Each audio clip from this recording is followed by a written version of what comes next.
भावनगर के forest officer Shailesh खांभला का परिवार ऊपर से देखने में भले ही खुशहाल लगता था, लेकिन घर में ऐसी खामोश आग अंदर ही अंदर सुलग रही थी जिसकी कोई कल्पना तक नहीं कर सकता था।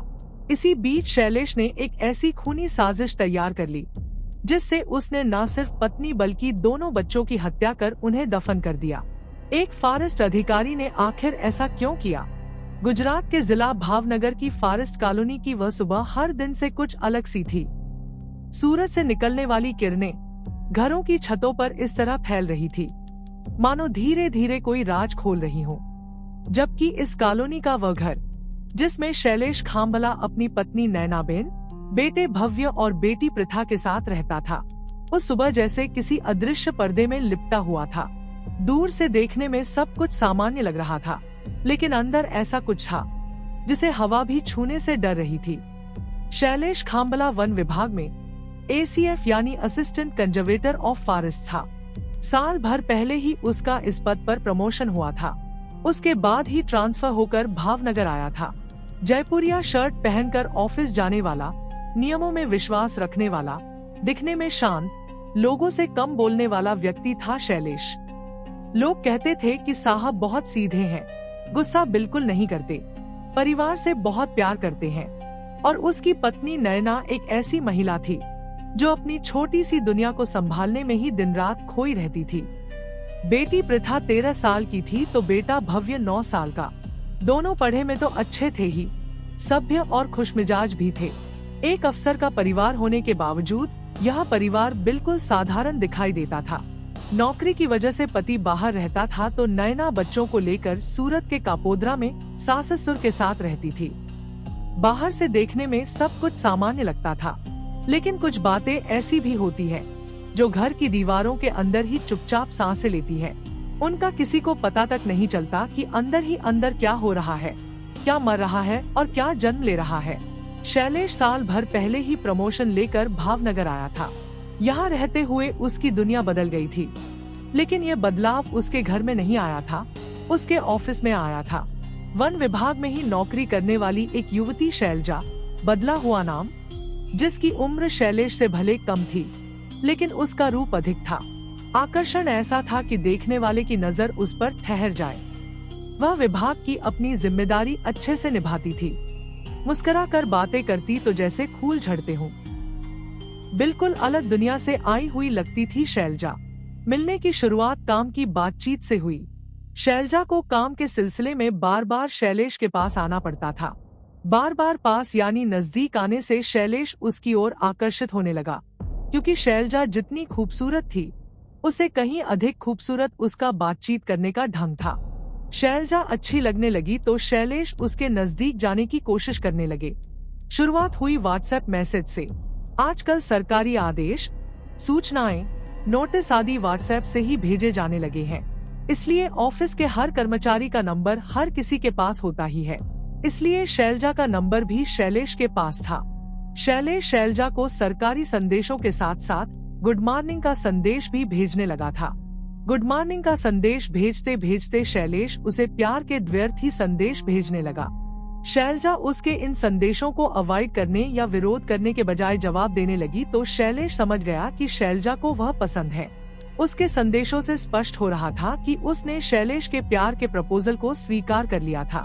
शैलजा को पता था कि शैलेश शादीशुदा ही नहीं, 2 बच्चों का बाप भी है, फिर भी वह शैलेश के प्यार के झांसे में आ गई थी। जब दोनों को एक दूसरे से प्यार हो गया तो उनकी फोन पर बातें होने लगी थी, जो घंटों घंटों चलती थी। फिर तो दोनों के दिलों ने एक दूसरे को इस तरह जकड़ लिया जैसे जंगल की बेल किसी पेड़ को धीरे धीरे जकड़ लेती है। कहते हैं कि प्यार कभी अचानक नहीं होता, वह धीरे धीरे बढ़ता है, जैसे दीमक किसी लकड़ी में बढ़ता है। शैलेश के मन में भी शैलजा के प्यार का दीमक लग चुका था। किसी और की मुस्कान ने उसके घर की खुशियां चुरा ली थी। अब घर लौटने में उसका मन शांत नहीं रहता था। वह फोन को सीने से लगाकर सोने लगा था। पत्नी कभी कोई सवाल करती थी तो जवाब देने के बजाय चुप रह जाता था। अपने ही बच्चों से अब उसे कोई मतलब नहीं रह गया था। एक पिता अपने ही बच्चों से दूर होता गया था। एक हंसते खेलते, सुखी संपन्न परिवार में एक पुरुष की लंपटता की वजह से काफी कुछ बदल चुका था। शैलजा शैलेश के जीवन में भावना बनकर नहीं आई थी, बल्कि जुनून बनकर आई थी। एक आग की तरह कि जिसे बुझाना भी चाहो तो वह और भड़क उठे। शैलेश का दिमाग पूरी तरह बदल चुका था। वह सोचने लगा था कि अगर शैलजा के प्यार को पाना है तो उसके लिए कुछ बड़ा करना होगा, कुछ ऐसा करना होगा कि उसके बाद उसे कोई रोक टोक न सके। दुनिया उसे एक अधिकारी, एक भरे पूरे परिवार वाला और एक जिम्मेदार नागरिक के रूप में देखती थी। हर किसी को लगता था कि शैलेश बहुत सुखी है। उसकी सुंदर सुघड़ पत्नी और 2 प्यारे प्यारे बच्चे हैं। अच्छी खासी कमाई है, संपन्न परिवार से भी है। लेकिन इतना सब कुछ होने के बावजूद उसके अंदर अब एक और आदमी पैदा हो चुका था, जो प्यार नहीं, कब्जा चाहता था। किसी और की देह पर कब्जा, और कब्जा अक्सर हिंसा से ही मिलता है। 26 अक्टूबर 2025 को नैना बच्चों को लेकर सूरत से भावनगर पति के पास आ गई थी। उसे पति के स्वभाव और बातचीत से उसकी हरकतों पर संदेह हो गया था, जिसकी वजह से वह उससे लड़े-झगड़े लगी थी, साथ रहने की जिद करने लगी थी। एक पति पत्नी के साथ जैसा व्यवहार करता है, शैलेश नैना के साथ बिल्कुल नहीं कर रहा था। इसलिए यह झगड़ा बढ़ता ही जा रहा था। शैलेश के बदले व्यवहार से नैना को यकीन हो गया था कि शैलेश पूरी तरह बदल गया है। इसलिए नैना अब उसके साथ ही रहना चाहती थी, जबकि शैलेश उसे खुद से दूर ही रखना चाहता था। नैना ने पति की हरकतों को भांप कर तय कर लिया था कि अब वह उसके साथ ही रहेगी, जबकि शैलेश किसी भी हालत में साथ रखने को तैयार नहीं था। इसलिए नैना की जिद से वह परेशान हो उठा था। जब नैना किसी भी हालत में नहीं मानी तो शैलेश उससे छुटकारा पाने के उपाय ही नहीं सोचने लगा था, बल्कि योजना बनाने लगा था। उसी योजना के तहत 2 नवंबर को शैलेश ने रेंज फॉरेस्ट अफसर गिरीश बनिया से कहा कि कूड़ा फेंकने और पानी भरने के लिए उसे घर के पीछे वाले खेत में एक बड़ा गड्ढा खुदवाना है। खेत में गड्ढा खुदवाना सामान्य बात थी, लेकिन वह गड्ढा सामान्य नहीं था। वह गड्ढा भविष्य का श्मशान था। उसी दिन रेंज फॉरेस्ट अफसर गिरीश बनिया ने शैलेश के सरकारी क्वार्टर से 20 फीट की दूरी पर जेसीबी से मिट्टी हटवाकर गहरा गड्ढा खुदवा दिया। गड्ढा छोटा मोटा नहीं खुदवाया था। शैलेश ने पूरे 6.5 फुट गहरा गड्ढा खुदवाया था। गिरीश ने सोचा था कि शैलेश ने किसी खास काम यानी कूड़ा डालने और पानी भरने के लिए गड्ढा खुदवाया होगा। तब किसे पता था कि वह गड्ढा 3 जिंदगियों का अंतिम ठिकाना बनने वाला है। 4 नवंबर 2025 से शैलेश का व्यवहार एकदम से बदल गया था। घर में कुछ बेचैनी सी फैल गई थी। उसका बदला व्यवहार देखकर पत्नी ने पूछा भी था कि सब ठीक तो है ना? जवाब में उसने कहा था, सब ठीक ही है, कुछ तो नहीं है। लेकिन उसके इस कुछ तो नहीं है में एक ऐसा तूफान छिपा था जिसमें सब उड़ जाना था। जो बच्चे रोज उसके साथ खेलते थे, वे उससे दूर हो गए थे। वे अपने मन से नहीं दूर हुए थे, बल्कि शैलेश ने खुद उन्हें दूर कर दिया था। पिता के बात व्यवहार से उन्हें भी हवा से कुछ गड़बड़ होने का एहसास हो रहा था। 4 नवंबर की सुबह 8:30 बजे के करीब रेंज फॉरेस्ट ऑफिसर ने शैलेश को फोन किया कि सर, खेत में जो गड्ढा खोदा था उसमें एक मोर गिरकर मर गया है, इसलिए गड्ढा पटवाना जरूरी है। शैलेश भाग कर आया। उसने कहा कि यहाँ तो कोई मोर नहीं है। आरएफओ हैरान रह गया था, क्योंकि उसने अपनी आंखों से गड्ढे में मरा हुआ मोर देखा था। वह खड़ा यही सोच रहा था कि शैलेश झूठ क्यों बोल रहा है। आखिर यह आदमी गड्ढा भरवाने से मना क्यों कर रहा है? जो भी राज था वह शैलेश के मन में ही था। गड्ढे का वह क्या करेगा, यह किसी को पता नहीं था। इसलिए लोगों को शक होने लगा था। उस रात भावनगर में हवा कुछ अलग ही चल रही थी। वह ऐसी हवा थी जो शांत तो थी, पर डरावनी भी थी। घर में बच्चों की आवाजें धीमी पड़ गई थी। नैना को कुछ बेचैनी सी हो रही थी। शैलेश का चेहरा ऐसा हो गया था जैसे कोई आदमी अपनी परछाई से भी डर रहा हो। 4 नवंबर 2025 की रात से ही शैलेश और नैना में साथ रहने को लेकर झगड़ा शुरू हो गया था, जो पूरी रात चलता रहा। बच्चे खा पी कर सो गए थे, लेकिन न शैलेश की आंखों में नींद थी और न नैना की आंखों में, क्योंकि कमरे की चौखट पर खड़ा शैलेश अपने ही परिवार की मौत लिखने वाला था। उसने सोचा कि सबसे पहले पत्नी को ठिकाने लगाया जाए, क्योंकि पत्नी ही उसके प्यार की, उसके नए जीवन की सबसे बड़ी बाधा थी, सबसे बड़ा सवाल थी। सबसे बड़ा सच थी। वही सवाल कर सकती थी कि वह यह क्या करने जा रहा है। शैलेश और नैना की लड़ाई सुबह और बढ़ गई थी। नैना अपना अधिकार मांग रही थी। उसे क्या पता था कि थोड़ी देर में उसे अधिकार नहीं, मौत मिलने वाली है। यह काम कोई और नहीं, वही आदमी करेगा जिसने अग्नि के साथ फेरे लेते हुए उसकी जानमाल और इज्जत की सुरक्षा करने की कसम खाई थी। वही अब उसकी जान लेने वाला है, एक ऐसी औरत के लिए जो अभी उसकी कोई नहीं थी। अभी सब कुछ वादों में था। लड़ते गड़ते अचानक शैलेश को गुस्सा आ गया। उसने बेड पर पड़ा दूसरा तकिया उठाया और नैना के मुंह पर पूरी ताकत से इतनी मजबूती से दबाया कि उसकी आवाज तक बाहर नहीं आ सकी। नैना ने जान बचाने के लिए संघर्ष तो बहुत किया, लेकिन शैलेश की पकड़ इतनी मजबूत थी कि उसने हाथ पैर पटक कर थोड़ी देर छटपटाकर दम तोड़ दिया। जिस आदमी ने कभी बच्चों तक से ऊंची आवाज में बात नहीं की थी, उस आदमी ने अपनी ही पत्नी की सांसें रोक दी, जिससे पूरे जीवन साथ निभाने का वादा किया था। बीच में उसकी जान लेकर उसका साथ छोड़ दिया। कमरा फिर खामोश हो गया। एक ऐसी खामोशी जिसमें कोई रो तो सकता था, लेकिन कोई सुन नहीं सकता था। शायद मम्मी के कमरे से आने वाली छटपटाहट की आवाज सुनकर दोनों बच्चे, 13 साल की पृथा और 9 साल का भव्य, जाग गए थे। कमरे से आने वाली धीमी आवाजों ने उन्हें डरा दिया था। बेटी थोड़ी बड़ी थी। उसने पूछा, पापा, मम्मी को क्या हुआ? शैलेश ने मुस्कुराने की कोशिश तो की, लेकिन उसकी आंखों में पागलपन उतर चुका था। उसने बेटी को समझाने या सांत्वना देने के बजाय दबोच लिया और उसके मुंह पर भी तकिया रखकर पूरी ताकत से दबाना शुरू कर दिया। 13 साल की मासूम बच्ची कितना संघर्ष करती, एक वयस्क पुरुष के सामने कितनी देर टिक सकती थी। आखिर वही हुआ जो शैलेश चाहता था। कुछ पलों में पृथा की भी सांसें रुक गई। उसके बाद 9 साल के बेटे को भी उसी तरह खत्म कर दिया।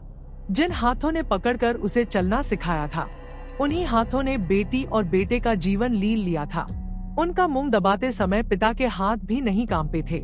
जब पत्नी और बच्चों की सांसें थम गईं, तो शैलेश के अंदर का शैतान शांत हो गया। वही नहीं, घर भी शांत हो गया था। यह शांति मौत की थी। शैलेश खड़ा तीनों लाशों को ताक रहा था।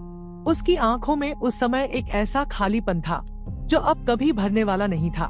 लगता था कि भीतर का सब कुछ मर चुका हो, लेकिन मन में कोई पछतावा नहीं था। अब उसे तीनों लाशों को ठिकाने लगाना था। इसकी योजना उसने पहले से बना रखी थी। लाशों को ठिकाने लगाने के लिए शैलेश ने पहले से घर के पीछे 20 फीट की दूरी पर गड्ढा खुदवा रखा था। अब उसे उन लाशों को उस गड्ढे में डालकर ऊपर से मिट्टी डालनी थी। शैलेश ने तीनों लाशें उस गड्ढे तक पहुंचाई, जिसे उसने लाशों के हिसाब से ही खुदवाया था। लाशों में पत्थर बांधकर गड्ढे में डाल दिया।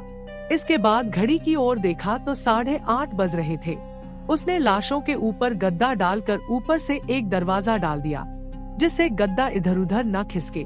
अब ऊपर से मिट्टी डालनी थी। शैतान बन चुके शैलेश ने खुद ही अपने उस परिवार के ऊपर मिट्टी डालकर दफना दिया, जिसके लिए अब तक जिया था। इसके बाद उसने अमित को फोन करके 2 डंपर बजरी मंगवाई कि गड्ढे को भरवाना है।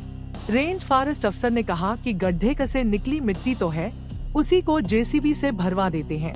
पर शैलेश ने बजरी मंगवा कर गड्ढे में डलवा दी। इस तरह उस गड्ढे में अपराध का एक इतिहास दफन हो गया था। ऊपर से सूखी घास और पुरानी बोरियां डालकर गड्ढे को खेत का एक हिस्सा बना दिया था। 5 नवंबर 2025 को हत्या हुई थी। इतना कुछ करने के बाद शैलेश घर से निकल गया। 7 नवंबर 2025 की शाम को वह भावनगर के थाना भरतनगर पहुंचा और पत्नी, बेटे और बेटी की गुमशुदगी दर्ज कराई। गुमशुदगी दर्ज होते ही पुलिस ने अपना काम शुरू कर दिया। नैना, पृथा और भव्य के फोटो, आधार कार्ड आदि सारी जानकारी भावनगर जिले के तमाम थानों को भेजकर तलाश शुरू कर दी। 12 नवंबर 2025 तक शैलेश नौकरी पर जाता रहा। उसके बाद छुट्टी लेकर सूरत चला गया। वह इस तरह रह रहा था जैसे कुछ हुआ ही नहीं है। दूसरी ओर 8 नवंबर को पुलिस ने नैना के मोबाइल नंबर की कॉल डिटेल्स निकलवाई थी। उसी दिन शैलेश ने थाना भरतनगर जाकर पुलिस को बताया था कि सिक्योरिटी गार्ड ने बताया है कि उसने नैना और दोनों बच्चों को एक ऑटो रिक्शा से जाते देखा था। इसके बाद पुलिस ने सिक्योरिटी गार्ड से पूछताछ की तो उसने उन तीनों को देखने से साफ मना कर दिया। तब पुलिस ने फॉरेस्ट कॉलोनी तथा उसके आसपास लगे सीसीटीवी कैमरों की फुटेज खंगालने के साथ नैना के मोबाइल की वह स्क्रीनशॉट मंगाई, जिसमें उसने वह मैसेज छोड़ा था कि वह घर छोड़कर बच्चों के साथ जा रही है। सीसीटीवी फुटेज में ऐसा कोई ऑटो नजर नहीं आया जिसमें नैना और बच्चे जा रहे हों। तीनों पैदल भी जाते नहीं दिखाई दिए थे। जांच में पता चला कि शैलेश ने खुद ही पत्नी के मोबाइल से एक मैसेज किया था, जिसमें उसने लिखा था कि वह किसी दूसरे के साथ रहने जा रही है, लेकिन फोन फ्लाइट मोड पर था, इसलिए वह मैसेज सेंड नहीं हो सका था। पुलिस को इससे थोड़ा शक हुआ और उसे आगे बढ़े की रोशनी मिल गई। तब पुलिस ने नैना के पुराने मैसेज से उसकी भाषा का मिलान किया तो उसकी भाषा अलग लगी। पुलिस को यही शक हुआ कि जो इंसान घर छोड़कर भाग रहा हो वह संदेश छोड़कर क्यों जाएगा। शैलेश शक के दायरे में आया तो पुलिस ने उसके मोबाइल की कॉल डिटेल्स निकलवाने के साथ साथ लोकेशन भी निकलवाई। कॉल डिटेल से पता चला कि इस बीच शैलेश की रेंज फॉरेस्ट अफसर गिरीश भाई बनिया से अधिक बात हुई थी।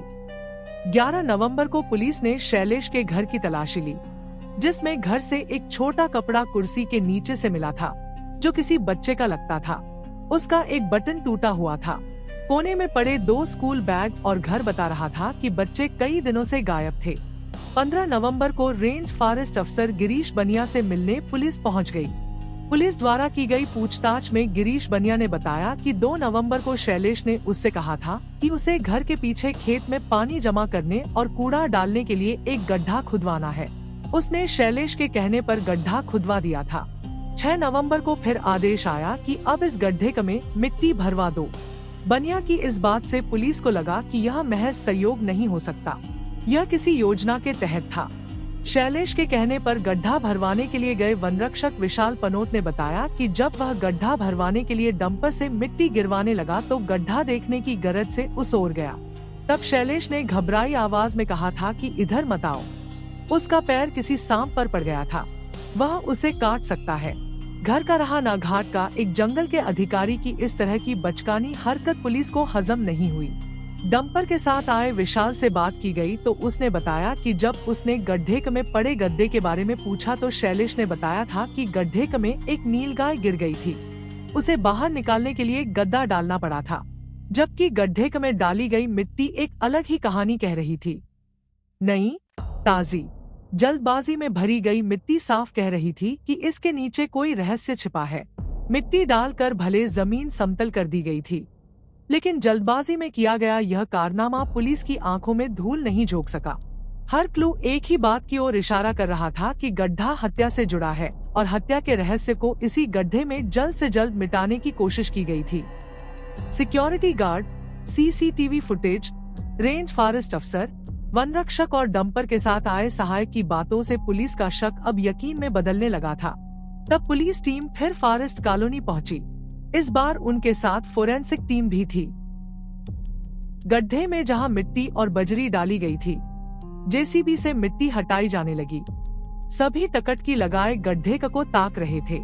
जब मिट्टी के नीचे कपड़े का एक टुकड़ा दिखाई दिया तो वहां खड़े लोगों के रोंगटे खड़े हो गए।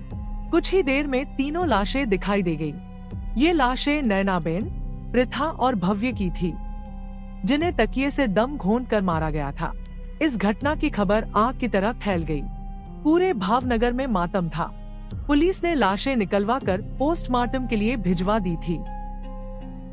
लाशें मिलने के बाद स्पष्ट हो गया था कि ये हत्याएं शैलेश ने ही की है, पर लोगों की समझ में ये नहीं आ रहा था कि एक पढ़े लिखे, सभ्य, सरकारी मुलाजिम ने ये जघन्य अपराध क्यों किया। वह इतना क्रूर कैसे हो गया। अब पुलिस शैलेश को गिरफ्तार करना चाहती थी, पर वह घर में ताला बंद करके गायब था। चूंकि मामला एक अधिकारी से जुड़ा था, इसलिए एसपी नितेश पांडे ने तुरंत थाना भरतनगर के इंस्पेक्टर को भावनगर तथा सूरत में छापा मारकर शैलेश खांभला को गिरफ्तार करने का आदेश दिया।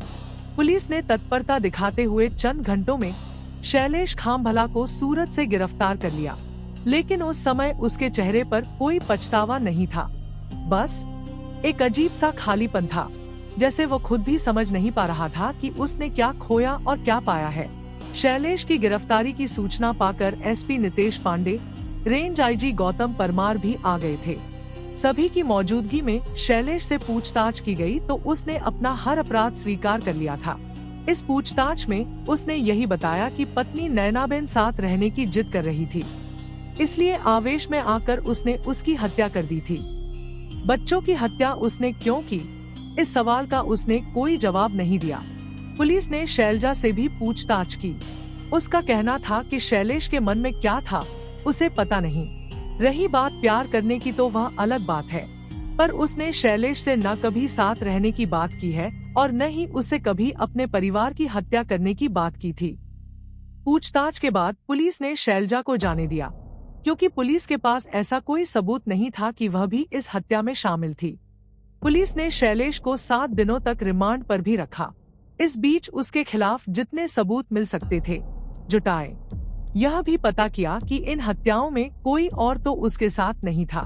पता चला कि यह जघन्य अपराध उसने अकेले ही किया था। रिमांड अवधि पूरी होने पर उसे कोर्ट में दोबारा पेश करके जेल भेज दिया गया था। शैलेश के इस कारनामे से उसकी पूरी बिरादरी ही नहीं, घर वाले भी इस कदर नाराज हैं कि सभी यही चाहते हैं कि उसे सख्त से सख्त सजा मिले।